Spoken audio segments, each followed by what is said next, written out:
नमस्कार। हिंदी आचार्य की राजनीति शास्त्र की इस श्रृंखला में बच्चों, इस वीडियो में हम पंचायती राज सिस्टम के बारे में जानेंगे। तो बच्चों, जब हम पंचायती राज की बात करते हैं तो शुरुआत हम करेंगे बलवंत राय मेहता समिति से। इसके बाद हम अशोक राय मेहता समिति के बारे में भी पढ़ेंगे। उसके बाद से हम दूसरी जो समितियां हैं उनके बारे में पढ़ेंगे। तो चलो बच्चों, एक एक करके शुरू करते हैं। पहले हम बलवंत राय मेहता जो समिति है उसके बारे में जानेंगे। बच्चों, जब हम बात करते हैं पंचायती राज की तो सबसे पहले शुरुआत तो बलवंत राय मेहता समिति से ही होगी। तो बलवंत राय मेहता कमेटी जो है, जनवरी 1957 में भारत सरकार ने एक कमेटी अपॉइंट की थी ये सब चीजें देखने के लिए कि जो कम्युनिटी डेवलपमेंट प्रोग्राम है जो कि 1952 से चल रहा है और नेशनल एक्सटेंशन सर्विस जो 1953 से चल रही है, इसको एनालाइज करने के लिए और कैसे ये और बढ़िया तरीके से काम कर सकती है इस चीज के लिए। और इसके जो चेयरमैन थे वो थे बलवंत राय मेहता जी, जिनके नाम से इस समिति को ही बलवंत राय मेहता समिति का नाम मिला है। और इन्होंने जो भी एग्जामिन किया उसके बाद नवंबर 1957 में इन्होंने अपनी रिपोर्ट को सबमिट किया है और फिर इन्होंने रिकमेंड किया है कि डेमोक्रेटिक डिसेंट्रलाइजेशन होनी चाहिए, यानी कि लोकतांत्रिक विकेंद्रीकरण होना चाहिए, जिसको आगे जाकर नाम मिल गया पंचायती राज का। ठीक है बच्चों, अब इसकी जो मुख्य जो रिकमेंडेशंस हैं उनको एक एक करके पढ़ते हैं। सबसे पहले तो बलवंत राय मेहता कमेटी ने ये बोला कि भाई त्रिस्तरीय 3 टियर पंचायती राज सिस्टम एस्टेब्लिश होना चाहिए देश भर के अंदर, जिसमें सबसे निचले लेवल पर ग्राम पंचायत होनी चाहिए जो कि गांव के लेवल पर है, और उसके बाद एक पंचायत समिति होनी चाहिए दूसरे लेवल पर, और फिर जो कि ब्लॉक लेवल पर होगी, तालुका के लेवल पर रहेगी। इसके बाद एक जिला लेवल पर जिला परिषद होनी चाहिए जो कि डिस्ट्रिक्ट के लेवल पर रहेगी। ये तीनों जो टियर हैं, ये तीनों जो स्तर हैं, इनको आपस में एक दूसरे के साथ में अच्छे से लिंक होना चाहिए और इसमें भी इनडायरेक्ट इलेक्शंस के द्वारा इसमें आपस में लिंक रहना चाहिए। तो सबसे पहली और सबसे मुख्य जो इनकी सजेशन है, रिकमेंडेशन है, वो यह थी। दूसरी इनकी रिकमेंडेशन ये थी कि जो गांव की पंचायत है वो एक तरह से कॉन्स्टिट्यूशनलाइज्ड हो जानी चाहिए उसका, यानी कि संविधान में उसका मेंशन होना चाहिए कि भाई गांव के अंदर एक पंचायत होनी चाहिए और उसके जो मेंबर्स हैं, जो पंचायत के मेंबर्स हैं, उनको डायरेक्टली इलेक्ट किया जाना चाहिए, यानी कि उनको हम सीधे तौर पर हम वोट देकर उनको चुने मतदान करके और लोगों के द्वारा। और जहां पर जो पंचायत समिति की बात इन्होंने की, इन्होंने बोला कि इस पंचायत समिति और जिला परिषद की अगर बात करते हैं तो उनमें जो मेंबर्स होंगे वो इनडायरेक्टली इलेक्टेड मेंबर्स होंगे। तो पंचायत लेवल पर तो डायरेक्टली इलेक्टेड मेंबर्स होने चाहिए और ब्लॉक समिति और जिला परिषद में इनडायरेक्टली इलेक्टेड मेंबर्स होने चाहिए। तीसरी बात जो इन्होंने की है कि जितनी भी प्लानिंग है, डेवलपमेंट एक्टिविटीज हो रही हैं, वो सारी चीजें इन तीनों को दे देनी चाहिए, ग्राम पंचायत को, ब्लॉक समिति को और जिला परिषद के द्वारा ही जितनी भी विकास के लिए जो गतिविधियां होती हैं वो इनके द्वारा करवाई जानी चाहिए। आगे कि जो पंचायत समिति है वो एक एग्जीक्यूटिव बॉडी होनी चाहिए, जबकि जिला परिषद है वो एक एडवाइजरी बॉडी होनी चाहिए, कोऑर्डिनेटरी और सुपरवाइजरी बॉडी होनी चाहिए। कहने का मतलब क्या कि काम जो करना है और करवाना है वो तो करवाएगी पंचायत समिति जो कि ब्लॉक लेवल पर काम करती है, तहसील लेवल पर काम करती है, जबकि जिला परिषद का काम जो है वो एडवाइस देने का है, सलाह देने का है और सुपरवाइज करने का है, निरीक्षण करने का है काम होना चाहिए। अपना बलवंत राय मेहता कमेटी के अनुसार ऐसी सलाह दी गई थी, ऐसी रिकमेंडेशन दी गई थी। आगे देखते हैं कि जो डिस्ट्रिक्ट कलेक्टर होता है, जो डीसी है, डिस्ट्रिक्ट कलेक्टर है, वो चेयरमैन होना चाहिए जिला परिषद का। और इन्होंने कहा कि एक जेन्युइन ट्रांसफर ऑफ पावर्स होनी चाहिए, मतलब आपने ये 3 टियर सिस्टम तो बना लिया लेकिन ये लोकतांत्रिक विकेंद्रीकरण भी करे, डेमोक्रेटिक डिसेंट्रलाइजेशन भी करे, यानी कि हर एक चीज केंद्र के द्वारा या राज्य की स्टेट सरकार के द्वारा ना हो, मतलब कि लोकल लेवल पर भी लोकल सेल्फ गवर्नमेंट हो, वो लोग भी जो लोकल लोग हैं, उस एरिया में रहने वाले लोग हैं, वो भी क्योंकि वो उस क्षेत्र को ज्यादा अच्छे से समझते हैं तो उनका भी उनकी भी जिम्मेदारी होनी चाहिए, उनकी भी पहल रहनी चाहिए डेवलपमेंट एक्टिविटीज के अंदर। आगे देखते हैं कि रिसोर्सेज दिए जाने चाहिए। ये जो डेमोक्रेटिक डिसेंट्रलाइजेशन तो तब तक हो नहीं सकती जब तक कि आप उनको फंड्स नहीं दोगे, तो इनके पास रिसोर्सेज होने चाहिए, इनको रिसोर्सेज देने चाहिए ताकि उनकी जो रिस्पॉन्सिबिलिटीज हैं उनको वो अच्छे से फुलफिल कर सके। आगे देखते हैं कि ऐसा सिस्टम इवॉल्व करना चाहिए कि आगे इसको इनके पास जो शक्ति है इसको ठीक तरह से इसका इस्तेमाल भी ये कर सके। तो ये मुख्य उनकी बलवंत राय मेहता कमेटी की जो मुख्य उन्होंने रिकमेंडेशन दी है वो हमने मेन पढ़ ली है। अब आगे ये है, ये जो रिकमेंडेशंस थी उनको एक्सेप्ट कर लिया गया नेशनल डेवलपमेंट काउंसिल ने जनवरी 1958 में। अब ये जो काउंसिल है इन्होंने यह नहीं कहा कि भाई आपको एक सिंगल रिजिड पैटर्न होना चाहिए, मतलब पूरे स्टेट्स, मतलब भारत की जितनी भी स्टेट्स हैं उनमें सेम इसी तरह का सिस्टम होना चाहिए। उन्होंने स्टेट्स को कह दिया कि भाई आपको जो सिस्टम सूटेबल लगता है आप उस तरह के अपना डेमोक्रेटिक सेंट्रलाइजेशन, यानी कि 3 टीयर सिस्टम भी कर सकते हैं, 2 टीयर सिस्टम भी कर सकते हैं, जैसा आपको सूटेबल लगता है आप लोकल कंडीशंस को देखकर आप इस तरह से काम कीजिए। लेकिन जो बेसिक प्रिंसिपल्स हैं, मूलभूत जो सिद्धांत हैं वो तो ऐसे ही रहने चाहिए। पूरे भारत में मूलभूत सिद्धांत तो ऐसे ही रहने चाहिए जिनके ऊपर काम किया जाना है। अब आगे देखते हैं कि राजस्थान जो है वो सबसे पहली स्टेट ऐसी बनी जिन्होंने पंचायती राज सिस्टम को अडॉप्ट किया, एस्टैब्लिश किया, बनाया उन्होंने उस चीज को। और ये जो स्कीम है इसकी शुरुआत की गई थी प्रधानमंत्री के द्वारा 2 अक्टूबर 1959 को। 2 अक्टूबर 1959 को जो हमारा राजस्थान का नागौर डिस्ट्रिक्ट है यहाँ से सबसे पहले पंचायती राज आरंभ होता है। ये बहुत बार पूछा गया प्रश्न है कि पंचायती राज की शुरुआत कहाँ से होती है, तो शुरुआत 2 अक्टूबर 1959 से राजस्थान के नागौर डिस्ट्रिक्ट से शुरू होती है। और फिर राजस्थान के बाद में आंध्र प्रदेश आता है, उन्होंने भी 1959 में ही इस सिस्टम को अडॉप्ट कर लिया था। और फिर धीरे धीरे बाकी स्टेट्स ने भी इस चीज को अपनाया है। अब देखिए राजस्थान, अब देखिए अभी जैसे हमने पढ़ा कि हर स्टेट का अपना लोकल कंडीशंस को देखते हुए उन्होंने इस सिस्टम को अपने हिसाब से अडॉप्ट करना है। जैसे कि राजस्थान ने तो 3 टीयर सिस्टम को अडॉप्ट किया, उसी सिस्टम को जैसे उन्होंने बोला था वैसे ही उन्होंने अडॉप्ट कर दिया। जब तमिलनाडु की बात करते हैं तो वहां पर उन्होंने 2 टीयर सिस्टम यानी कि 2 स्तरीय लेवल का उन्होंने पंचायती राज सिस्टम को अपनाया है। जबकि पश्चिम बंगाल की अगर हम बात करें तो उन्होंने तो 4 स्तरीय उन्होंने सिस्टम को इवॉल्व किया अपना। और आगे देखते हैं कि जो राजस्थान आंध्र प्रदेश का पैटर्न था यानी कि 3 स्तरीय जो ये त्रिस्तरीय जो पंचायत समिति वाला जो ये अब यहाँ पे अगर पैटर्न भी सेम हो गया तो उसमें भी थोड़ा चेंजेस है। जैसे कि यानी कि राजस्थान आंध्र प्रदेश का जो पैटर्न था उसमें पावरफुल कौन था ज्यादा, पंचायत समिति ज्यादा पावरफुल शक्तिशाली थी ब्लॉक लेवल पर। जबकि महाराष्ट्र गुजरात का जो उन्होंने जिस तरह से इस चीज को किया है वो उनका पैटर्न ये था कि जिला परिषद ज्यादा शक्तिशाली रहेगी, क्योंकि जिला जो होता है वो एक प्लानिंग का यूनिट है, मेन यूनिट है।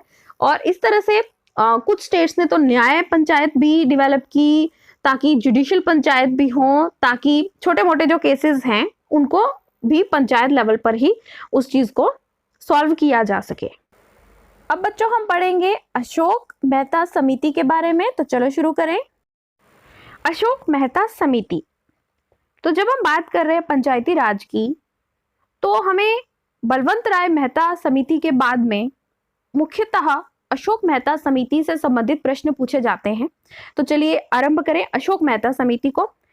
दिसंबर 1977 में जब जनता पार्टी की सरकार आती है उन्होंने एक कमेटी बिठाई पंचायती राज के इंस्टीट्यूशन को, जिसके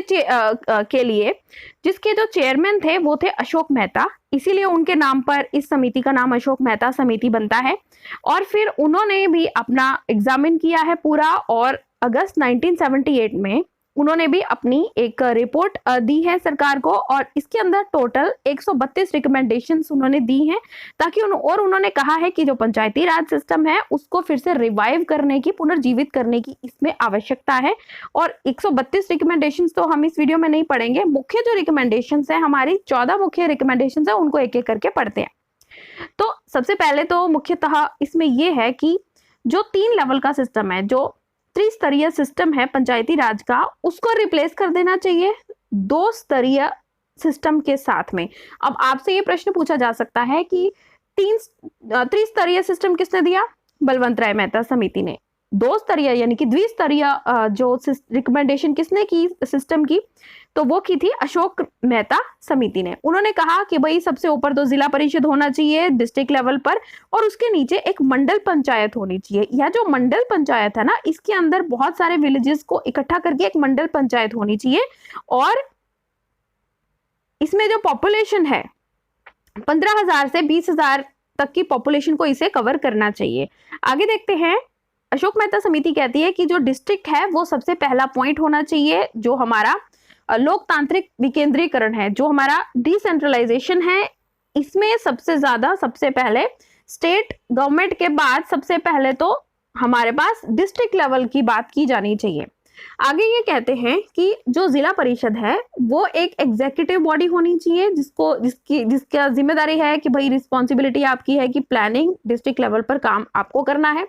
पूरा एग्जीक्यूटिव यानी कि कार्य करने का भी काम, जो मुख्य कार्य है उसको, क्योंकि देखिए जो बलवंत राय मेहता समिति थी हमारी, वो तो ये कहती थी कि भाई काम करना है तो वो ब्लॉक समिति ने करना है, जबकि जो सुपरवाइजरी उसके ऊपर जो देखरेख का जो काम है वो होना चाहिए जिला परिषद का। लेकिन अशोक मेहता समिति क्या कहती है? अशोक मेहता समिति कहती है कि भाई जिला परिषद की ज्यादा इंपॉर्टेंट है, ग्राम पंचायत नहीं होनी चाहिए।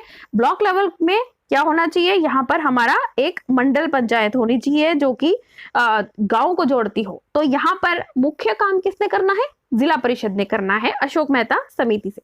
आगे देखते हैं कि एक ऑफिशियल पार्टिसिपेशन होनी चाहिए पॉलिटिकल, जो पंचायती इलेक्शन होती है ना, उसके अंदर जितनी भी पॉलिटिकल पार्टीज हैं एक स्टेट की, उनका भी इसमें इंपॉर्टेंट ऑफिशियल लेवल पर उनकी भी पार्टिसिपेशन इसमें जरूर होनी चाहिए।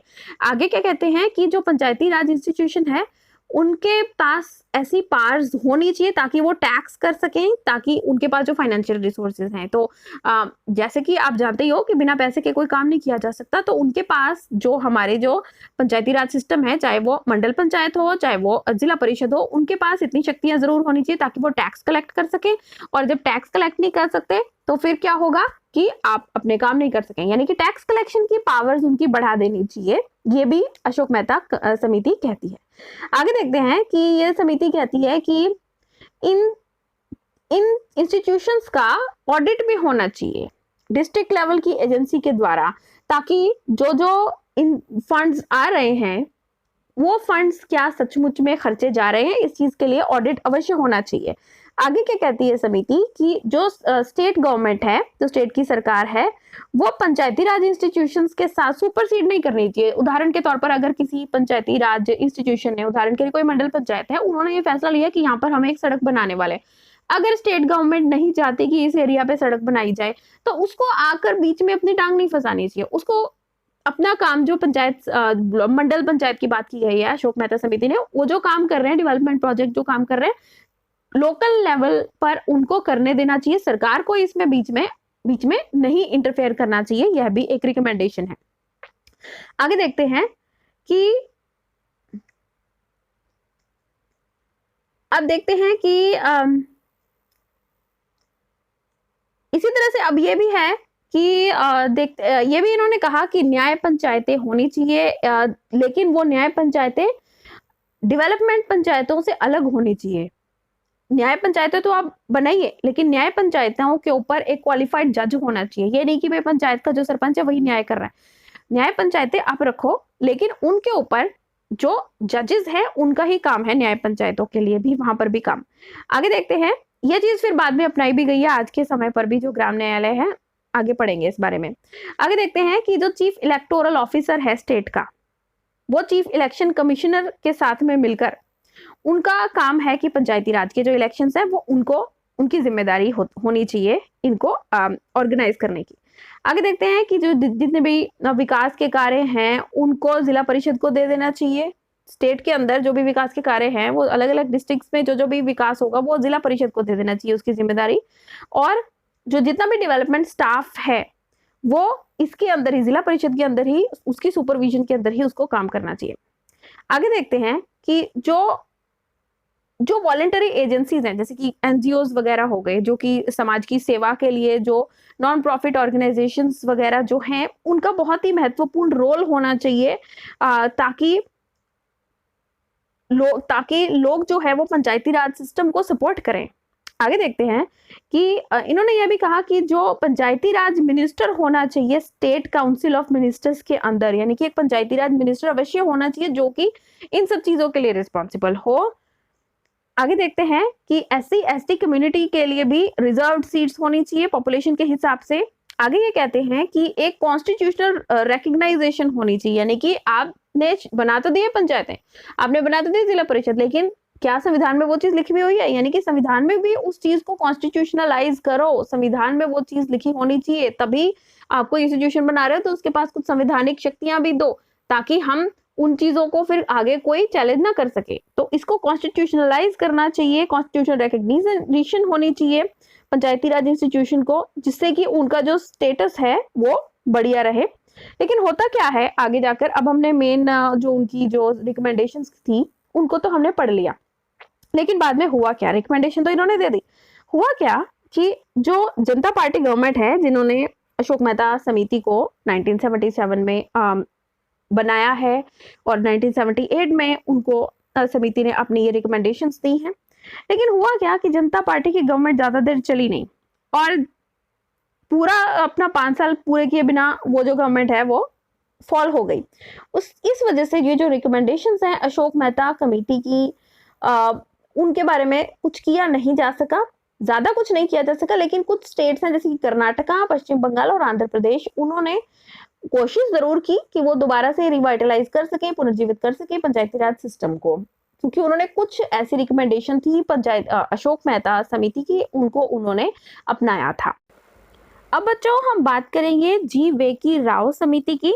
ये जो समिति है ये एक तरह की प्रशासनिक जो अरेंजमेंट चाहिए रूरल डेवलपमेंट के लिए, पॉवर्टी एलिविएशन के लिए, यानी कि गरीबी हटाने के लिए, और किस तरह से ग्रामीण विकास हो सके, इसके लिए जो समिति ये बनाई गई है, इसके जो चेयरमैन थे वो थे जी वी के राव, और प्लानिंग कमीशन ने इसको अपॉइंट किया था 1985 में। और ये जो समिति है ये इस निष्कर्ष पर पहुंची है कि जो डेवलपमेंटल प्रोसेस चल रही है, जो विकास कार्य चल रहे हैं, वो धीरे धीरे एक तरह से ब्यूरोक्रेटाइज्ड हो गए हैं, यानी कि उसमें लाल फीताशाही चल रही है और वो पूरी तरह से पंचायती राज को समर्पित नहीं है।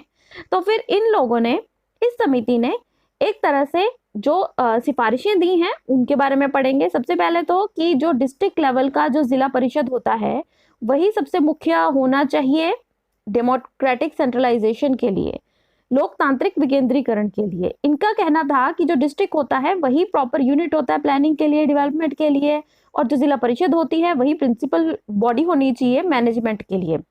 दूसरा इन्होंने कहा कि जो पंचायती राज की इंस्टीट्यूशंस हैं, चाहे वो जिला स्तर पर हो, ब्लॉक स्तर पर हो या गाँव के स्तर पर हो, उनका एक महत्वपूर्ण रोल होना चाहिए। विकास कार्य जितने भी होते हैं वो पंचायती राज के जितने भी इंस्टीट्यूशंस हैं उनके द्वारा ही हो।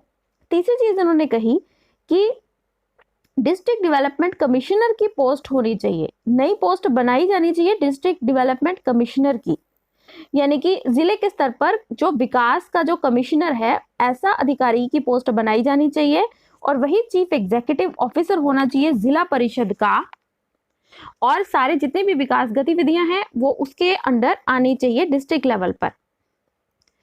और जो इलेक्शंस हैं पंचायती राज के उनको रेगुलरली होना चाहिए।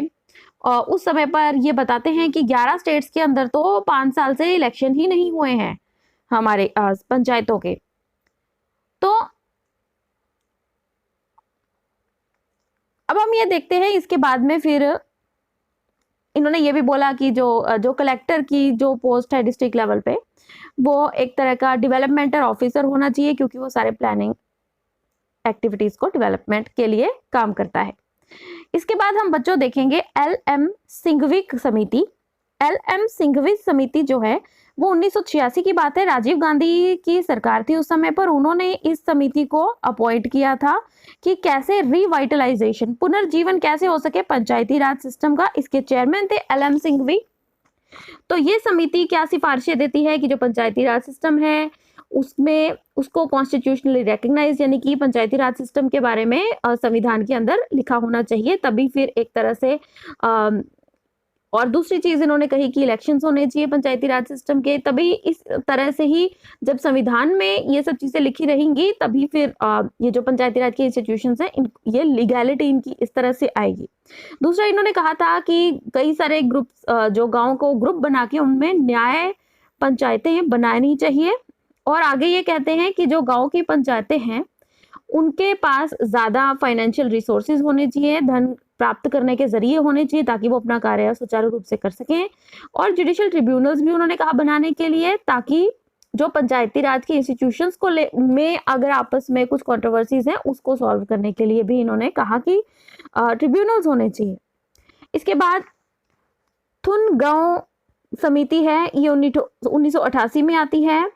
ये इसके पीके थुनगो जो थे इसके चेयरमैन थे, और इन्होंने भी स्ट्रेंथन करने के लिए कहा है, मजबूत बनाने के लिए कहा है पंचायती राज सिस्टम को, और इनकी सिफारिशें हैं कि 3 टियर सिस्टम होना चाहिए, त्रिस्तरीय सिस्टम होना चाहिए, गांव के लेवल पर पंचायत होनी चाहिए, ब्लॉक लेवल पर और जिला लेवल पर होनी चाहिए, और पंचायती राज की बॉडी जो है वो कॉन्स्टिट्यूशनली रिकॉग्नाइज्ड होनी चाहिए, संविधान के अंदर ये सब लिखा रहना चाहिए, और जिला परिषद जो है वो बहुत ही मुख्य जगह होनी चाहिए पंचायती राज सिस्टम की, वो पाइवोटल पॉइंट होना चाहिए। और इस तरह से पंचायती राज की जो जितनी भी बॉडीज हैं जिला स्तर पर, ब्लॉक लेवल पर और गांव के लेवल पर, इनका जो फिक्स टेन्योर है वो 5 साल होना चाहिए, और सुपर सेशन अगर हो जाता है किसी का तो वो 6 महीने से ज्यादा नहीं होना चाहिए, और रिजर्वेशन की बात अगर की जाए तीनों लेवल पर तो वो पॉपुलेशन के बेसिस पर ही मिलनी चाहिए रिजर्वेशन इनमें, और जो डिस्ट्रिक्ट कलेक्टर है वो चीफ एग्जीक्यूटिव ऑफिसर होना चाहिए जिला परिषद का, और फाइनेंस कमीशन होना चाहिए हर स्टेट के अंदर जो कि देखे कि किस तरह के क्राइटेरिया दे और गाइडलाइंस दे कि किस तरह से जो फाइनेंसिस को किस तरह से पंचायती राज सिस्टम में दिया जाएगा और खर्चा जाएगा।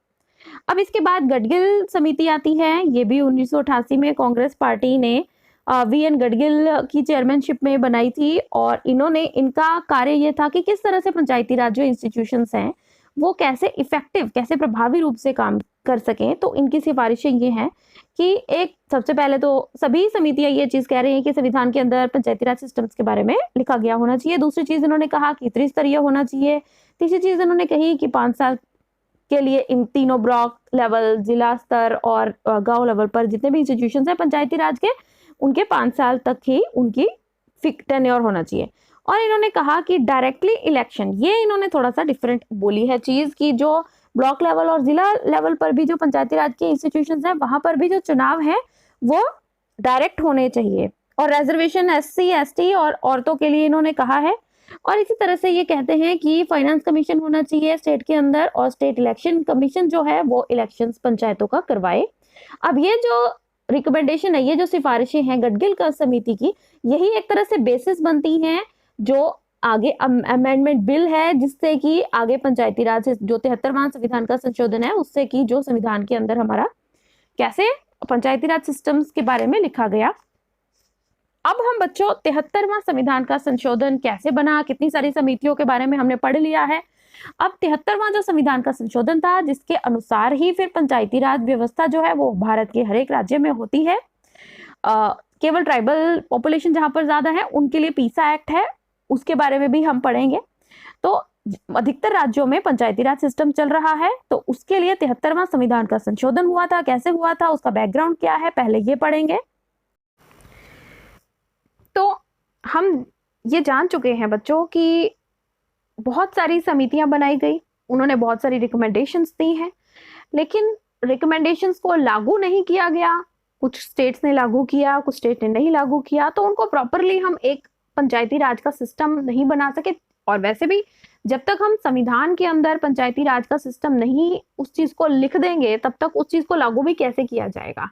तो अब हम बैकग्राउंड ये समझते हैं, जो 73वां हमारा संविधान का संशोधन हुआ था उसका बैकग्राउंड समझते हैं। हम ये जान चुके हैं कि बहुत सारी समितियां बनाई गई पंचायती राज को लेकर, उन्होंने बहुत सारी रिकमेंडेशंस भी दी हैं। तो इसके बाद अलग अलग सरकारों ने इन रिकमेंडेशंस के बारे में क्या कहा। सबसे पहले तो राजीव गांधी की जब सरकार थी, उन्होंने इंट्रोड्यूस किया कि 64वां जो संविधान का संशोधन बिल लेकर आए थे वो लोकसभा के अंदर जुलाई 1989 में, ताकि वो जो पंचायती राज सिस्टम है उसको कॉन्स्टिट्यूशनलाइज कर दें, उसको संविधान के अंदर लेकर आ सकें, ताकि जो पंचायती राज की जो संस्थाएं हैं उनको मतलब उनकी शक्तियां बढ़ सके। और फिर लोकसभा ने तो अगस्त 1989 में इस बिल को पास कर दिया था, लेकिन राज्यसभा ने इस बिल को पास नहीं किया था। और राज्यसभा में तो बहुत ज्यादा एक तरह से इस चीज का ऑपोजिशन हुआ था। उन्होंने ये कहा था कि ये तो एक तरह से सेंट्रलाइजेशन हो रही है फेडरल सिस्टम की। आगे देखते हैं, इसके बाद वीपी गवर्नमेंट आती है। तो ये जो नेशनल फ्रंट गवर्नमेंट है, नवंबर 1989 में ये जो गवर्नमेंट आती है, इस समय के जो प्रधानमंत्री है वो वीपी सिंह हैं। और उन्होंने कहा था कि पंचायती राज सिस्टम को स्ट्रेंथन किया जाएगा। और जून 1990 में एक 2 दिनों की कॉन्फ्रेंस भी हुई है स्टेट के चीफ मिनिस्टर्स के साथ में, जिसके चेयरमैन वीपी सिंह थे। और उन्होंने भी स्ट्रेंथनिंग पंचायती राज बॉडीज को स्ट्रेंथन करने की बात की है।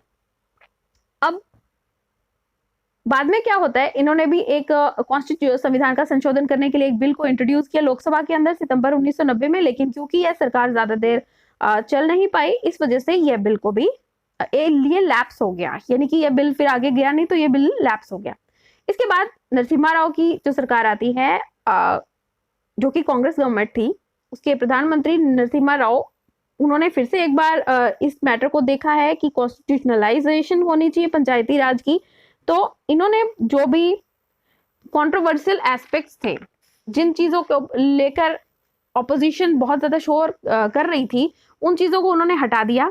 और फिर उन्होंने कहा कि भाई इस तरह से संविधान का संशोधन करके उन्होंने नया मसौदा तैयार किया है। और लोकसभा में यह जो बिल है, इसको 1991 सितंबर में उन्होंने पास करवा दिया है। और फिर यही बिल जो है, यही आगे जाकर 73वां संविधान का संशोधन बनता है। 1992 में यह एक कानून बन जाता है और यह अप्रैल 1993 से यह लागू होता है। अब इसके बारे में डिटेल में पढ़ेंगे कि जो 73वां संविधान का संशोधन है, जो 1992 में आया था, इसका महत्व क्या है। सबसे पहले तो ये पढ़ते हैं। इसका यह महत्व है कि इसके साथ संविधान का भाग 9 जोड़ दिया गया है भारत के संविधान के अंदर। और यह इसका जो नाम है इस भाग का, वो है द पंचायत्स। और इसके आर्टिकल जो हैं 243 से लेके 243 ओ तक इसके आर्टिकल्स हैं। और इसके साथ ही इसमें 11वीं जो सूची है, 11 शेड्यूल है, वो भी संविधान के अंदर जोड़ दिया गया है। और इसके अंदर 29 आइटम्स हैं पंचायतों से संबंधित, और यह 243 जी के साथ में कनेक्टेड है। अब देखते हैं कि ये जो हमारा संविधान का संशोधन है, जो ये बिल जो पास हुआ है, ये एक आर्टिकल 40 जो है हमारे संविधान का, जो कि ऑलरेडी कहता है कि डायरेक्टिव प्रिंसिपल है कि भाई पंचायतें होनी चाहिए स्टेट के अंदर, और उनके पास शक्तियां भी होनी चाहिए ताकि लोकल सेल्फ गवर्नमेंट हो सके। ऑलरेडी ये चीज जो थी डायरेक्टिव प्रिंसिपल और स्टेट पॉलिसी में तो थी, लेकिन इसके लिए कोई संविधान का ऐसा अनुच्छेद नहीं था कि सरकार को ये चीज करनी ही पड़ेगी। ये चीज होती है 73वें संविधान के संशोधन में। अब ये जो एक्ट है, ये कॉन्स्टिट्यूशनल स्टेटस देता है पंचायती राज इंस्टीट्यूशंस को, यानी कि उनकी संवैधानिकता हो जाती है, वो संविधान के अंदर है। पंचायतें होंगी, जिला परिषद होगी, ब्लॉक समिति होगी, यह पंचायतों, यह हमारे संविधान में ये लिख रखा है, इसलिए उनकी शक्ति बढ़ जाती है, उनकी पोजीशन स्ट्रांग हो जाती है। अब देखते हैं कि जो स्टेट गवर्नमेंट्स हैं, उनको पंचायती राज सिस्टम को अडॉप्ट करना चाहिए, और पंचायतें और इलेक्शंस भी इनके करवाने चाहिए स्टेट गवर्नमेंट। पहले क्या होता था कि स्टेट गवर्नमेंट की मर्जी होती थी पंचायतों के इलेक्शन करवाने या नहीं करवाने, लेकिन अब क्योंकि ये संविधान के अंदर ये चीज आ गई है, तो अब स्टेट गवर्नमेंट को हर 5 साल के अंदर इलेक्शन करवाने पड़ते। आगे देखते हैं कि अब 2 तरह की ड्यूटीज हैं इसके अंदर, जिनको हम धीरे धीरे आगे पढ़ते हैं कि 2 तरह की ड्यूटीज हैं पंचायतों की। एक तो कंपल्सरी ड्यूटी है और एक स्वैच्छिक ड्यूटीज हैं। कंपल्सरी ड्यूटीज जो हैं वो स्टेट लॉज के अंदर भी आती हैं ताकि पंचायती राज सिस्टम को बनाया जा सके। जो वॉलंटरी प्रोविजंस हैं, वो एक तरह की, वो स्टेट्स अपनी मर्जी से उनको एडजस्ट कर सकती है। इसके बारे में अभी लोकल फैक्टर्स पे डिपेंड करता है, इसके बारे में भी डिटेल में पढ़ेंगे। अब यह जो है, जो हमारा लोकतांत्रिक हमारा विकेंद्रीकरण है, उसके लिए बहुत बड़ा स्टेप है। ये बहुत ही इंपॉर्टेंट हमारा ये संविधान का संशोधन है। अब इसके मुख्य जो इसकी विशेषताएं हैं उसके बारे में पढ़ेंगे, इसके जो फीचर्स हैं। सबसे पहले तो कि ग्राम सभा की बात की जाती है कि सबसे निचले लेवल पर, सबसे फाउंडेशनल लेवल पर पंचायती राज सिस्टम के ग्राम सभा होगी और इसके अंदर जो लोग होंगे, ग्राम सभा के अंदर वो लोग होंगे जो कि रजिस्टर्ड है, यानी कि वयस्क हैं और उनकी रजिस्ट्रेशन हो चुकी है एक वोटर के तौर पर उस गांव के अंदर। और ये जो लोग हैं, इनकी जो असेंबली है उसे ग्राम सभा कहते हैं। और ये पंचायत के अंदर जाकर अपने विचार रखते हैं और इनके पास भी कुछ फंक्शंस हो सकते हैं जो पंचायत को लगता है वो इनसे भी काम कुछ करवाया जा सकता है, सलाह ली जा सकती है। अब आगे इसका दूसरी विशेषता यह है कि ये त्रिस्तरीय है, 3 टियर सिस्टम है ये। इसके अंदर सबसे निचले लेवल पर हर एक स्टेट में सबसे नीचे पंचायत होती है और बीच के लेवल पर इसमें हमारी समिति होती है, ब्लॉक समिति, और डिस्ट्रिक्ट लेवल पर जिला परिषद होती है। और ये जो पंचायती राज सिस्टम है ये सभी स्टेट्स पर लागू होता है, लेकिन जहां पर पॉपुलेशन बहुत कम है, यानी कि 20 लाख से भी अगर कम पॉपुलेशन है किसी स्टेट के अंदर, तो फिर वहां पर उनको ब्लॉक समिति बनाने की आवश्यकता नहीं है, वो केवल पंचायत और सीधा जिला परिषद बना सकते हैं। आगे देखते हैं इसकी विशेषता कि इलेक्शन कैसे होगा। जो मेंबर्स हैं इसके और चेयरपर्सन हैं, यानी कि जो पंचायतों के जितने भी मेंबर हैं और ब्लॉक समिति के जो मेंबर हैं और डिस्ट्रिक्ट लेवल पर जो जिला परिषद के जो मेंबर हैं उनको डायरेक्टली चुना जाएगा। और जो चेयरपर्सन है पंचायतों के, ब्लॉक समिति के, जिला परिषद के, उनको इलेक्टेड मेंबर्स के द्वारा ही इनडायरेक्टली चुना जाएगा। और आगे देखते हैं कि जो चेयरपर्सन होता है पंचायत का, जो यानी कि सरपंच जो है, वो डायरेक्टली चुना जाएगा और फिर वो इनडायरेक्टली आगे जाकर चुनते हैं ब्लॉक लेवल पर। अब आगे देखते हैं, रिजर्वेशन की बात की गई है इसमें कि भाई जो सीट्स हैं वो SC ST कम्युनिटी के लिए तीनों लेवल पर, ब्लॉक लेवल, डिस्ट्रिक्ट लेवल और अपना विलेज लेवल, तीनों लेवल पर वहां पर उनके लिए रिजर्व रहेंगी। इसी तरह से रिजर्वेशन भी होनी चाहिए, चेयरपर्सन के लिए भी रिजर्वेशन होनी चाहिए इसी तरह से। लेकिन ये जो रिजर्वेशन है वो एक तिहाई से ज्यादा नहीं होनी चाहिए, 1/3 से कम भी नहीं होनी चाहिए। और इसी तरह से औरतों के लिए भी 1/3 सीटें होनी चाहिए और औरतों के लिए जो सीटें रिजर्व्ड है उसी में फिर इंक्लूडेड रहेगा SC ST कम्युनिटी की औरतें जो हैं। और इसी तरह से आगे देखते हैं कि जो रिजर्वेशन जो सीट की हम बात कर रहे हैं, ये इन्होंने कहा था कि ये तभी समाप्त हो जाएगा जब आर्टिकल 334 समाप्त होगा। लेकिन ये जो आर्टिकल है वो अभी प्रेजेंटली 70 साल तक तो उसको एक्सटेंड किया जा चुका है, अभी भी ये एक्सटेंडेड ही है। रिजर्वेशन भी पंचायतों में भी वो तब तक ही चलेगी। अब आगे देखते हैं कि जो रिजर्वेशन की बात की जा रही है, सीट्स की जो रिजर्वेशन की बात की जा रही है, वो अरुणाचल प्रदेश के अंदर यह चीज लागू नहीं होगी। इसका कारण यह है कि अरुणाचल प्रदेश के अंदर तो जितनी भी सारी की सारी जो पॉपुलेशन है वो सारी की सारी ST कम्युनिटी, ट्राइबल कम्युनिटी की है और वहां पर शेड्यूल कास्ट तो है ही नहीं। बाद में ये जो प्रोविजन है ये 2000 में 83वां संविधान का संशोधन जो था उसमें जाके इसमें ऐड किया गया है। आगे देखते हैं कि ड्यूरेशन कितनी रहेगी। उन्होंने कहा कि भाई 5 साल का समय रहेगा एक पंचायत के लिए और पंचायत को भंग भी किया जा सकता है 5 साल से पहले और दोबारा से इलेक्शंस भी करवाए जा सकते हैं। कब करवाए जा सकते हैं? अगर भंग कर दिया जाए, और जब एक बार भंग कर दिया जाए तो उसके 6 महीने के अंदर अंदर आपको इलेक्शन पंचायतों के करवाने पड़ेंगे। इसी तरह से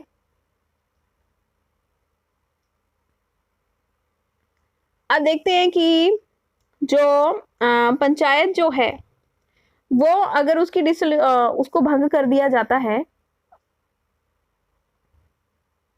हाँ जी, अब अगर इसका मतलब ये है कि अगर कोई पंचायत है, उदाहरण के लिए 4 साल तक की पंचायत चली और उसको फिर भंग कर दिया गया, अभी उसका 1 साल रहता था, तो अगर दोबारा से चुनाव करके नई पंचायत ली जा रही है ना, तो ये केवल 1 साल के लिए ही होगी।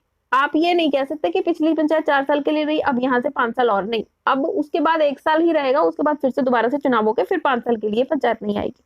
आगे देखते हैं कि एक व्यक्ति पंचायत में के चुनाव में नहीं रह सकता, डिस्क्वालीफाइड, अयोग्य रहेगा। कैसे? अगर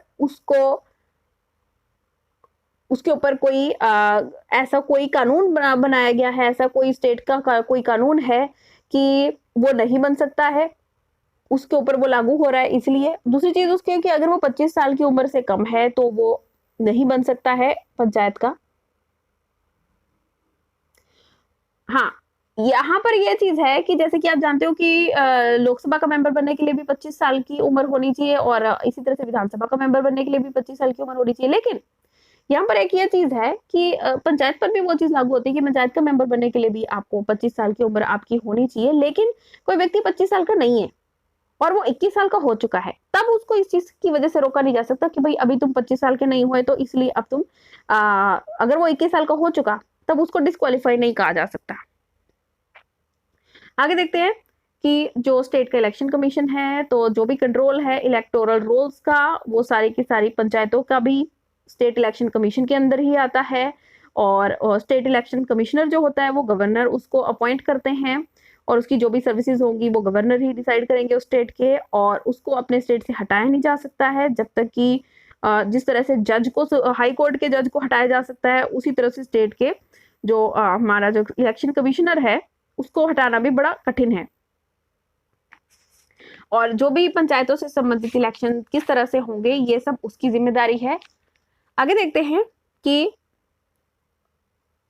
जो स्टेट की जो विधानसभा है या विधानमंडल है वो डिसाइड करता है कि कैसी शक्तियां रहेंगी पंचायतों की और कैसे उनका काम चलेगा लोकल सेल्फ गवर्नमेंट का।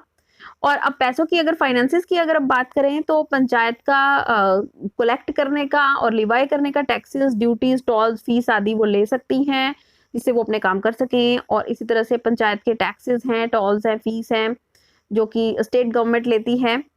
और आगे देखते हैं कि जो ग्रांट इन एड है जो कि पंचायतों को दी जाती है स्टेट के कंसोलिडेटेड फंड के द्वारा, वो भी उनसे उनके पास पैसे आते हैं पंचायतों के पास। और आगे देखते हैं कि फाइनेंस कमीशन की अगर हम बात करें कि जो गवर्नर है वो 5 साल के अंदर एक फाइनेंस कमीशन बिठाता है ताकि वो फाइनेंशियल पोजीशन को देख सके पंचायतों की। अब ये जो इसके अंदर क्या है कि जो डिस्ट्रीब्यूशन है टैक्सेस की, ड्यूटीज की, टोल्स की, फीस आदि की जो कि स्टेट और उसमें को मिल रही है और उसमें कितना शेयर है जो पंचायती राज सिस्टम को मिल रहा है। दूसरी चीज कि किस तरह के जो टैक्सेस हैं, टोल्स हैं, फीस हैं जो कि उनको पंचायतों को मिल रही है, ये भी ये फाइनेंस कमीशन देखता है। और ग्रांट इन एड जो पंचायतों को दी जाएगी ये भी फाइनेंस कमीशन इसके ऊपर पूरा ध्यान रखता है। आगे देखते हैं कि इम्प्रूव कैसे फाइनेंशियल पोजीशन की जा सकती है पंचायतों की, यह भी फाइनेंस कमीशन इस चीज का ध्यान रखता है। और इसी तरह से हम देखते हैं कि जो विधानसभा है वो फाइनेंस कमीशन के जो लोग हैं उनको वो नियुक्त करती है और वो डिसाइड करती है कि कैसे उनको सेलेक्ट करना है, वो सेलेक्ट करती है। और गवर्नर जो है वो जो इन्होंने रिकमेंडेशन दे दी फाइनेंस कमीशन ने उनको वो जो रिकमेंडेशन है वो आगे विधानमंडल को देता है। और जो सेंट्रल फाइनेंस कमीशन है वो भी इस चीज को इस चीज के से संबंधित रिकमेंडेशन को ध्यान रखता है। आगे देखते हैं जो ऑडिट तो होना आवश्यक है, जहाँ पे फंड्स की बात हो रही है तो ऑडिट की बात हो रही है, तो स्टेट लेजिस्लेचर यानी कि विधानमंडल है वो इस चीज के बारे में डिसाइड कर सकता है कि कैसे पंचायतों का ऑडिट होगा। आगे देखते हैं कि अब यूनियन टेरिटरीज में कैसा है। यूनियन टेरिटरीज में भी पंचायती राज सिस्टम होता है, लेकिन प्रेसिडेंट जो है वो इस चीज को यूनियन टेरिटरी को में जो पंचायती राज सिस्टम है जरूरी नहीं है वो 3 लेवल पर 3 टियर का ही हो, वहां पर उस चीज के बारे में मॉडिफिकेशन हो सकती है, यूनियन टेरिटरी पर डिपेंड करता है ये। आगे देखते हैं कि कुछ स्टेट्स ऐसी हैं जो जिनको एग्जाम्प्ट किया गया है, जैसे कि अभी हमने पहले भी पढ़ा है ये कि कई स्टेट्स ऐसी हैं जैसे कि नागालैंड, मेघालय, मिजोरम और कई इनके अंदर कुछ ऐसे एरियाज हैं जहां पर शेड्यूल्ड ये एरियाज हैं, ट्राइबल एरियाज हैं, हिल एरियाज हैं। मणिपुर के जैसे कि वहां पे डिस्ट्रिक्ट काउंसिल होती है। और दार्जिलिंग डिस्ट्रिक्ट जो है वेस्ट बंगाल का, वहां पर गोरखा हिल काउंसिल है। और मतलब यहाँ पर जहां पर ट्राइबल एरिया है या हिल काउंसिल ऑलरेडी उनके लिए बना रखी है, तो मतलब कुछ स्टेट्स में स्पेशल अलग से सिस्टम है जो कि 3 टियर सिस्टम जो स्टैंडर्ड सिस्टम है जो सभी स्टेट्स के अंदर चलता है वो उससे थोड़ा सा अलग भी है।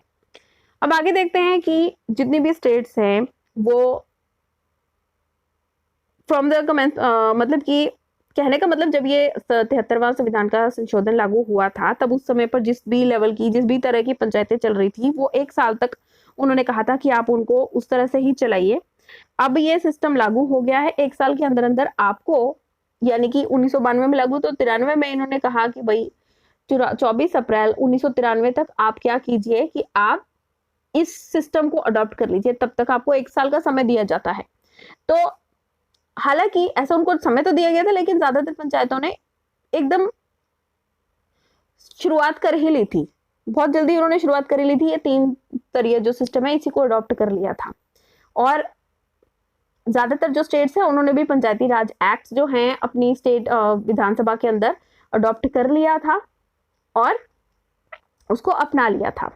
अब आगे देखते हैं कि जो 11th शेड्यूल है, 11th शेड्यूल की जब हमने बात की कि भाई हमारे संविधान में 11वां ये जो अनुसूची इसको जोड़ा गया, इसमें क्या चीजें हैं? इसमें टोटल 29 चीजें हैं जो कि पंचायतों से संबंधित हैं। इन सभी 29 चीजों को पढ़ेंगे कि भाई ये ऐसे फंक्शनल आइटम्स हैं जो कि पंचायतों के अंडर आते हैं। कौन कौन सी चीजें?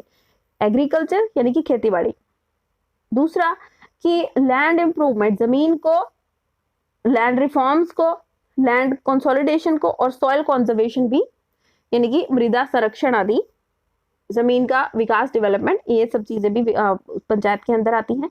माइनर इरिगेशन, वाटर मैनेजमेंट और वाटरशेड डेवलपमेंट भी इसके अंदर आती है। एनिमल हस्बेंड्री, डेयरी और पोल्ट्री भी पंचायत के अंदर आती है। फिशरीज भी पंचायत के अंदर आती है। सोशल फॉरेस्ट्री, फार्म फॉरेस्ट्री भी आती है। और माइनर फॉरेस्ट प्रोड्यूस अगर होती है कहीं पर तो वो भी पंचायत के अंदर आएगी।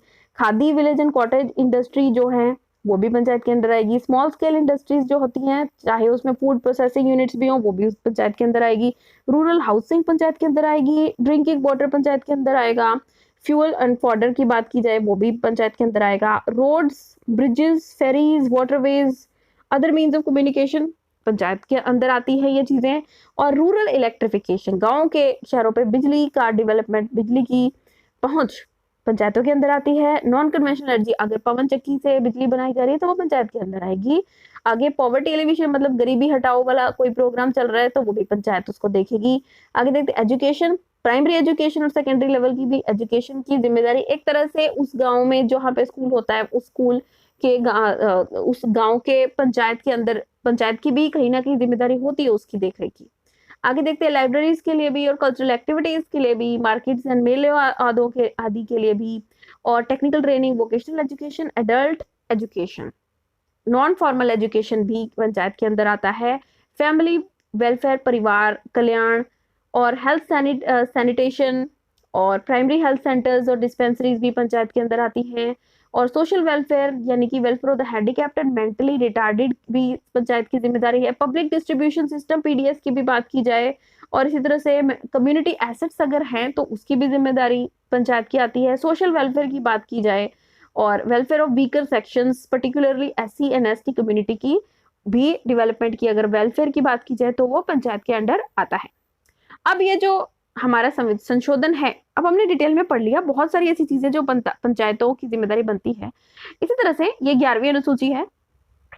अब इसके साथ ही ये देखते हैं कि जैसे अभी मैंने आपको बताया कि इसमें कुछ चीजें वॉलंटरी हैं, कुछ चीजें कंपलसरी है, यानी कि कुछ चीजें पंचायत कर सकती है, कुछ चीजें पंचायत नहीं कर सकती है। मतलब अपनी मर्जी हो तो वो कर सकती है, आवश्यक नहीं है। जो आवश्यक है, जो कंपलसरी है, वो कौन कौन सी चीजें हैं इसमें।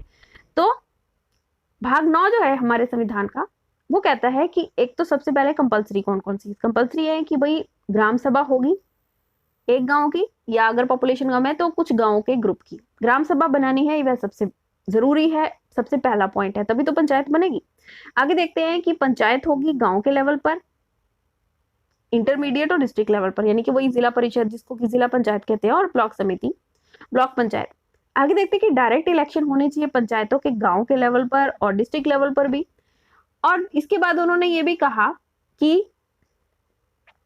इनडायरेक्ट इलेक्शन होने चाहिए किस चीज को लेकर, जो चेयरपर्सन है पंचायतों का ब्लॉक समिति या जिला परिषद के लेवल पर, इसके लिए इनडायरेक्ट इलेक्शंस होने चाहिए।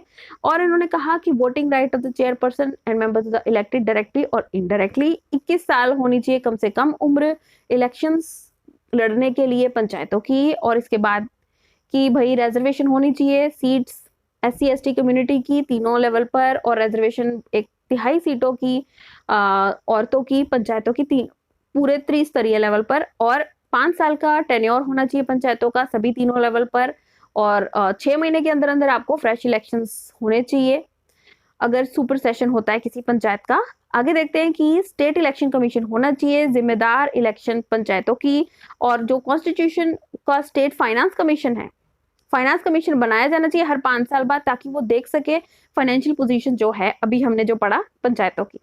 अब आगे देखते हैं कुछ उनकी स्वैच्छिक प्रोविजन भी, वॉलंटरी प्रोविजंस कौन कौन सी हैं, कि भाई ग्राम सभा के पास विलेज लेवल की कुछ शक्तियां हो, फंक्शन हो विलेज लेवल पर, और वो ये देखें कि इलेक्शन होना चाहिए मतलब सरपंच का, मुखिया का, और ये भी जिम्मेदारी है उनकी कि भाई वो चेयरपर्सन की रिप्रेजेंटेशन दें इंटरमीडिएट लेवल पर पंचायत पर भी, और कि रिप्रेजेंटेशन दें कि जो भी आप काम करना चाहते हैं उस चीज के बारे में आगे आप बात करें। आगे वो देखते हैं कि रिजर्वेशन दी जानी चाहिए सीट्स पे बैकवर्ड क्लासेस को पंचायतों पर हर लेवल पर, और शक्तियां होनी चाहिए ताकि वो अच्छे से काम कर सकें, और कंस्ट्रक्शन होनी चाहिए कॉन्स्टिट्यूशन फंड्स की, ताकि जो भी उनको काम है जो वो करने चाहते हैं उनके लिए उनको फंड्स अवेलेबल हों, और ग्रांटिंग एड होनी चाहिए पंचायतों को मिलनी चाहिए, और फाइनेंशियल पावर्स होनी चाहिए पंचायतों की, ताकि वो टैक्सेस वगैरह लगा के, ड्यूटीज वगैरह टोल लगा के अपने खर्चे निकाल सकें। और इस तरह से उन्होंने ये वॉलंटरी प्रोविजंस इसके अंदर दी हुई हैं। तो अब हम ये समझ गए हैं कि जो 73वां संविधान का संशोधन था वह कितना महत्वपूर्ण है, ये हमने अच्छे से समझा। अब ये तो हुआ बच्चों 73वां संविधान का संशोधन, जिसके अनुसार भारत के अधिकतर राज्यों में पंचायतों का सिस्टम बना। इसके साथ ही जहां पर ट्राइबल आदिवासी पॉपुलेशन ज्यादा है, आदिवासी जनसंख्या जहां पर ज्यादा है, वहां के लिए पीसा एक्ट बनाया गया 1996 का। पहले इसके बारे में पढ़ेंगे, उसके बाद फिर हम पंचायती राज व्यवस्था को जो भी पॉइंट्स हमारे रह गए उनको डिस्कस करेंगे। तो चलो पीसा एक्ट पहले पढ़ते हैं। अब देखो बच्चों, हमने ये जान लिया कि जो 73वां संविधान का संशोधन था उसके अनुसार हमने पंचायती राज सिस्टम सभी स्टेट्स के लिए लागू कर दिया। 1 साल का समय दिया गया उनको, जो जहाँ पे थोड़ा डिफरेंट टाइप का सिस्टम चल रहा था पंचायती राज का, लेकिन 1 साल से पहले ही सभी स्टेट ने लगभग इस सिस्टम को लागू कर दिया। लेकिन क्या होता है कि ये जो हमारे 9वीं अनुसूची है, पार्ट 9 जो हमारे संविधान के अंदर जो जोड़ा गया है पंचायती राज सिस्टम के लिए, जो 73वां संविधान संशोधन था, इसमें ये तो बाकी भारत के सभी स्टेट्स के ऊपर लागू होता था, लेकिन जो 5वें शेड्यूल एरिया हैं उन पर यह चीज लागू नहीं होती थी। लेकिन जो हमारा संसद है वो ये चाहती थी कि ये जो प्रोविजंस है ये इन एरियाज के अंदर भी होनी चाहिए, कुछ मॉडिफिकेशन करके इन एरियाज के अंदर भी एक लोकल सेल्फ गवर्नमेंट का सिस्टम जरूर होना चाहिए। तो इसीलिए फिर हमारी संसद ने इसको नया कानून बनाया, प्रोविजंस ऑफ द पंचायत, यानी कि extension to the scheduled areas act, जो कि 1996 में आया। इसको ही पीसा एक्ट कहते हैं या फिर एक्सटेंशन एक्ट कहते हैं, यानी कि प्रोविजन फॉर द पंचायत्स, यानी कि extension to the scheduled areas, provision for the extension for the scheduled areas 1996 में आता है ये। और अभी की बात की जाए तो यहाँ पे 10 स्टेट्स हैं जो कि 5वें शेड्यूल एरियाज के अंदर आती हैं। कौन कौन सी? आंध्र प्रदेश, तेलंगाना, छत्तीसगढ़, गुजरात, हिमाचल, झारखंड, मध्य प्रदेश, महाराष्ट्र, उड़ीसा और राजस्थान। ये जो 10 स्टेट्स हैं इनके अंदर इन्होंने भी अपना पंचायती राज एक्ट इस पीसा एक्ट के अनुसार इन्होंने मॉडिफिकेशन करके अपना इस चीज को अपनाया है। अब देखते हैं इसमें इसकी विशेषताएं क्या है इस एक्ट की, कि भाई जो 9वीं अनुसूची है जिसके अनुसार जो पंचायती राज का सिस्टम है ये इन एरियाज के अंदर भी लागू किया जाए, चाहे कुछ बदलाव करके लागू किया जाए, लेकिन यहाँ पर भी लोकल सेल्फ गवर्नमेंट होनी चाहिए। आगे कि यहाँ पर जो भी ट्राइबल पॉपुलेशन है उनके लिए भी एक लोकल सेल्फ गवर्नमेंट होनी चाहिए। आगे कि जो पार्टिसिपेटरी डेमोक्रेसी होनी चाहिए, यानी कि जो ग्राम सभा है गांव की, वो पार्टिसिपेट करे, वो अपना योगदान दे किस चीज के लिए? पंचायतों के लिए। तो ये भी इसका एक जरूरत थी। आगे इसमें ये था कि एक एडमिनिस्ट्रेटिव प्रशासनिक फ्रेमवर्क भी होना चाहिए। इसके ट्रेडिशनल प्रैक्टिसेस के साथ साथ एक अपना एडमिनिस्ट्रेटिव फ्रेमवर्क भी होना चाहिए, यानी कि जो ट्राइबल एरियाज के अपने जो उनके हिसाब से वो कार्य करते हैं, क्योंकि उनकी भी अपनी एक अगर सरकार ना भी कहे कि पंचायत होनी चाहिए, उनका भी अपना एक मुखिया होता है जो कि फैसले लेता है। तो उसको एक एडमिनिस्ट्रेटिव फ्रेमवर्क भी दिया गया है। इस एक्ट की एक विशेषता है लोकल कंडीशंस के अनुसार, लोकल सिचुएशन के अनुसार। तो इसके साथ ही उनके जो ट्रेडिशनल कस्टम्स हैं, उनके ट्रेडिशंस जो हैं, उसको पूरी तरह से प्रिजर्व रखना भी इसकी एक वो है विशेषता। और जो भी उनकी ट्राइबल रिक्वायरमेंट्स हैं उसके अनुसार उनको भी लोकल सेल्फ गवर्नमेंट होनी चाहिए, जैसे कि अभी हमने पढ़ा है। कि आगे देखते हैं ये तो कारण थे, अब इसकी विशेषताएं देखते हैं। विशेषता पीसा एक्ट की विशेषताएं बहुत ध्यान से सुनेंगे। अभी देखते हैं, सबसे पहली इसकी विशेषता ये है, कुल 16 विशेषताएं मैं आपको अभी बताने लगी हूँ। सबसे पहली विशेषता इस एक्ट की ये है कि भाई जो पंचायतों का जो शेड्यूल एरियाज हैं, उनके अंदर जो पंचायतें हैं, उनको उनके अपने सोशल और रिलीजियस प्रैक्टिसेस, ट्रेडिशनल जो उनकी प्रैक्टिसेस हैं, उनके साथ में उनको भी लोकल सेल्फ गवर्नमेंट दी जाए। ये इसकी विशेषता है, जैसे कि अभी हमने पहले भी पढ़ लिया ये चीज। दूसरी चीज कि यहाँ पर जो कम्युनिटी है, जिस तरह की भी कम्युनिटी है, उनके अनुसार उनके अंदर, मतलब कि यहाँ पर गांव का मतलब क्या है, यहाँ पर गांव का मतलब ये है कि जो भी एक कम्युनिटी के लोग हैं जो कि आपस में एक ग्रुप में रहते हैं। यहाँ पर गांव का मतलब ये है, चाहे वो एक जगह से दूसरी जगह ट्रेवल करते हो, लेकिन हम उन्हीं लोगों की बात करते हैं जो एक ग्रुप में रहते हैं। आगे कि हर एक गांव के अंदर एक ग्राम सभा होनी चाहिए, जो कि उनके अंदर भी इलेक्टोरल रोल्स, यानी कि उनकी भी एक वोटर आईडी कार्ड बनी होनी चाहिए, जो कि वयस्क लोग हैं गांव के। दूसरा, उनके अंदर की उनके कस्टम्स वगैरह को सेफ रखने के लिए तो है ही है।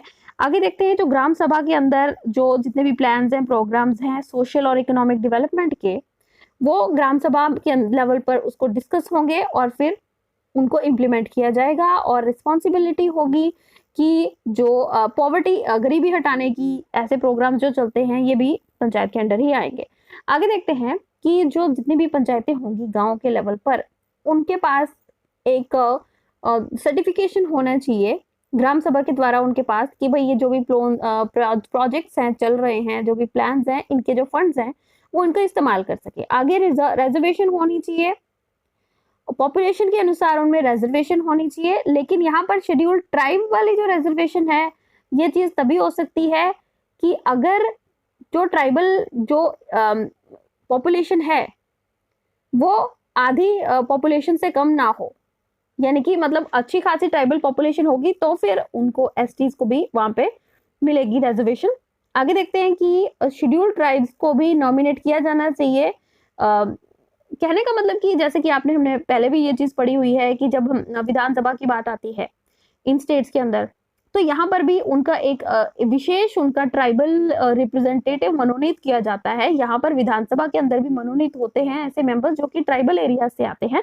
तो वही चीज यहाँ पर भी कही गई है, इस एक्ट के अंदर भी कही गई है कि ऐसे लोगों को मनोनीत किया जाना चाहिए, स्टेट गवर्नमेंट के द्वारा नॉमिनेट किया जाना चाहिए ऐसे शेड्यूल्ड ट्राइब्स को जिनकी रिप्रेजेंटेशन पंचायत के अंदर है ही नहीं, आगे ब्लॉक इंटरमीडिएट लेवल पर भी नहीं है और डिस्ट्रिक्ट लेवल पर भी नहीं है।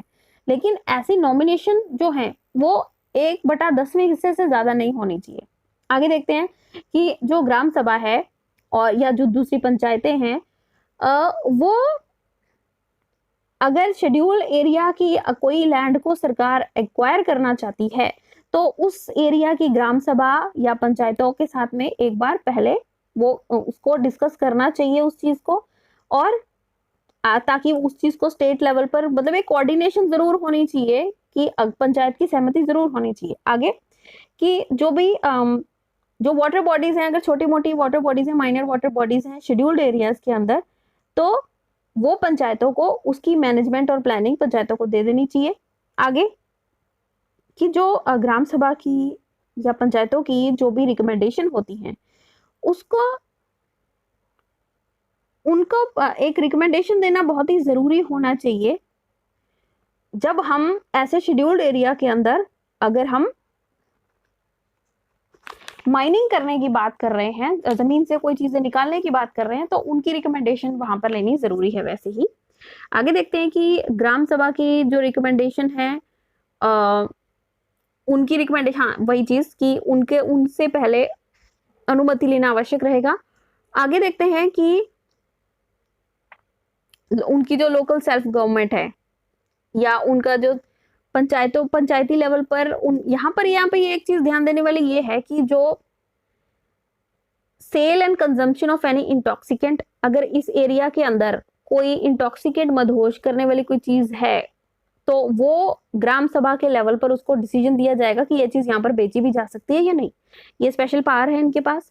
और इसी तरह से अगर इस एरिया के अंदर कोई माइनर फॉरेस्ट प्रोड्यूस होती है, उसका अगर आपको ओनरशिप लेना है तो भी आपको उनसे, पंचायतों के पास इस चीज की अथॉरिटी है कि उनके पास ये एक तरह से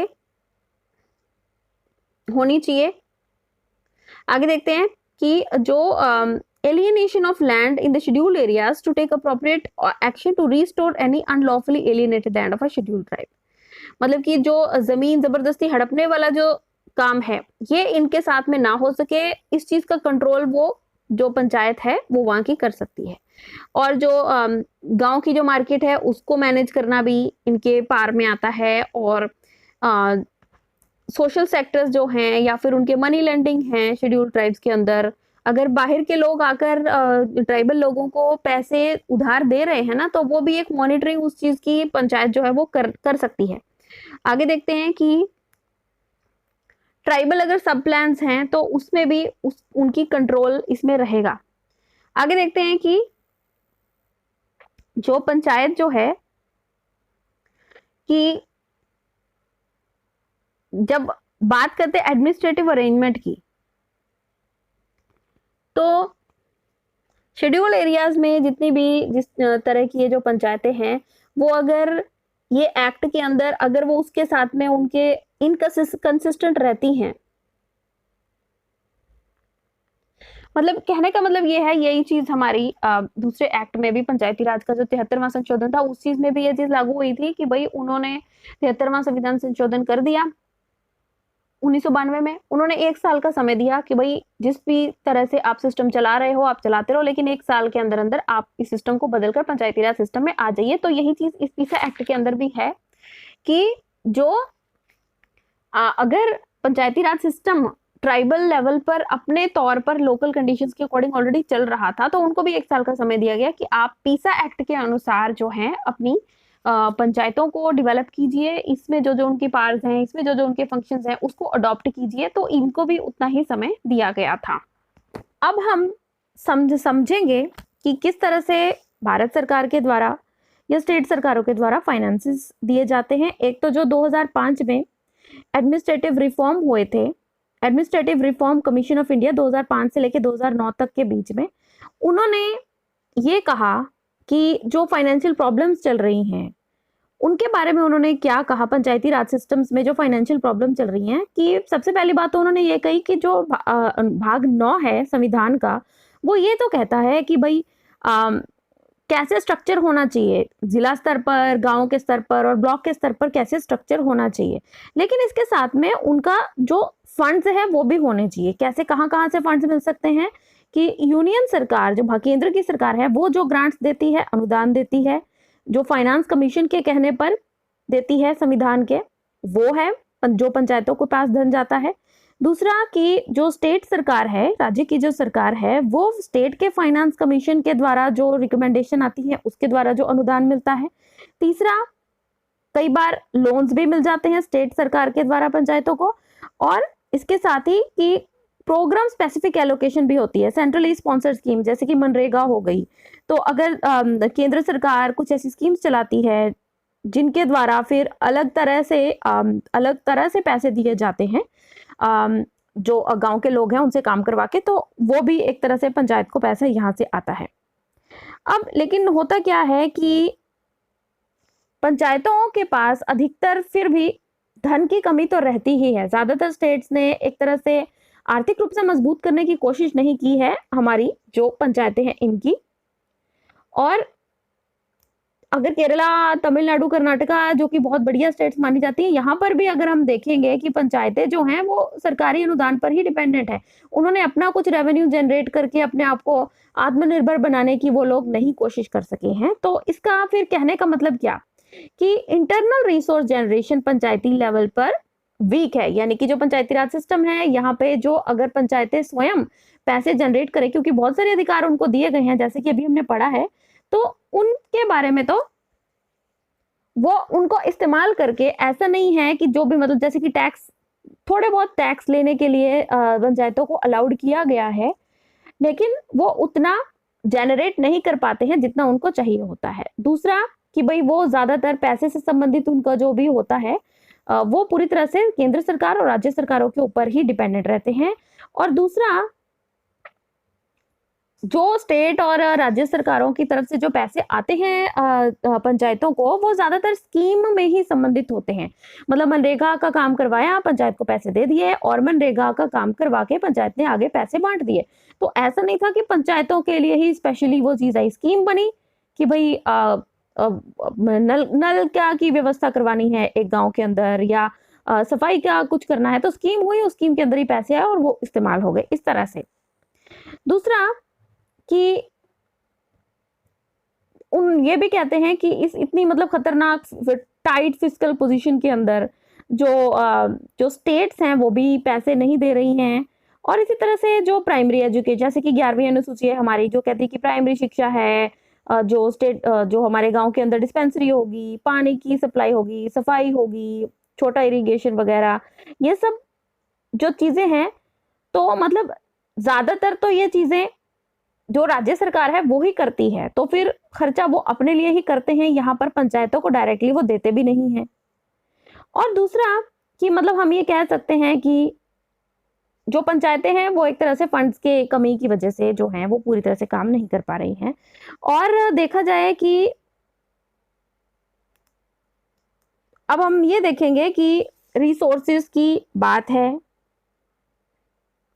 सिर्फ रिसोर्सेज की बात नहीं है, इसके साथ ही जो मतलब लोगों की जो इन्वॉल्वमेंट है, वो इन्वॉल्वमेंट भी यहाँ पर होनी चाहिए ग्राम पंचायतों के अंदर। और अब देखते, अब ये भी एक चीज है कि